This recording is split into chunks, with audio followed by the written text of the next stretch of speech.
Welcome to Garden Plants with Jim Putnam. Let's talk Viburnum, tinus, Spring Bouquet.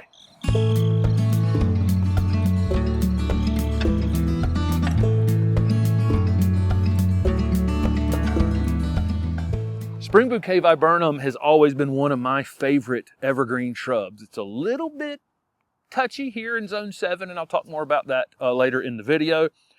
This is a great evergreen shrub that has really beautiful dark green foliage on the older growth and lighter green foliage on the new growth. So it has kind of a two-tone contrast to it when it's growing. This will reach 4 to 5 feet in height, maybe 3 to 4 feet in width, so slightly more upright.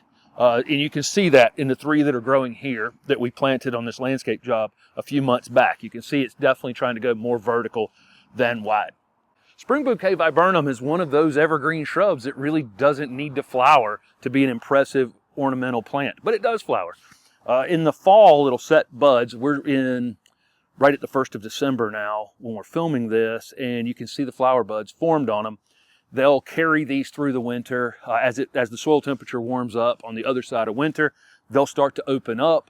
They're lightly fragrant with like a little bit of a honey scent to them. So, very lightly fragrant. Those flowers eventually become a metallic blue berry that the birds enjoy as well. So this is a multi-season shrub. So you're carrying these pink buds on them that open to kind of a pinkish flower that fades to white. You get the metallic berries for the birds and that two-tone evergreen leaf. Spring Bouquet Viburnum is hardy in zone 7 to 9, possibly down into 10. In zone 7, it definitely needs to go in a protected space. The spot that these 3 are planted in is a low area up against a wall, and they're out of the wind, and that's very important in zone 7. These buds are very, very vulnerable to freezing during the winter time. So I've seen Spring Bouquet Viburnum just kind of never bloom here in zone 7 because they're getting damaged every winter. They're exposing their flower parts, and they get damaged before they flower in the spring. So in zone 7 in a protected spot, in zone 8, 9, and 10, definitely out. And the more sun, the more compact. So if you can find a sunny spot where there's not a lot of wind on it, that's kind of the perfect spot for this. So where are you going to use an evergreen shrub that'll reach 4 to 5 feet and 3 to 4 feet in width? This is the kind of spot. This little window above my head is right at 6 feet in height. These are going to end up right about here. So this is a great foundation plant if you have slightly higher windows, or maybe you have lower windows and this goes in between them. Perfect on the corner of a foundation. Great low formal hedging plant. So as a boxwood alternative, if you needed something that was formal like a boxwood but would get in that 4 to 5 foot range, that's how this is going to grow.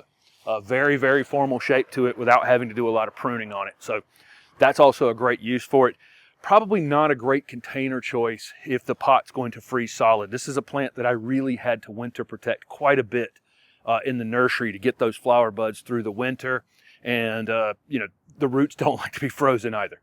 Spring Bouquet Viburnum is going to be tolerant of a lot of different soil types, sand, clay, like slightly acidic soil, and moist, well-drained conditions. So I wouldn't put it in a spot where it's going to hold water constantly, but I wouldn't put it in the driest place in your garden either. I consider these pretty drought tolerant once they're established, but that first 6 months to a year, maybe 18 months is a plant you want to keep an eye on. Once it's rooted in, it's not one of those here in the southeast where we get some regular rainfall that I'm really going to worry about all that much. Obviously, if you're in an area that has seasonal rainfall, meaning you go 3-4 months without it, this is a plant you're probably going to have to water during that period of time.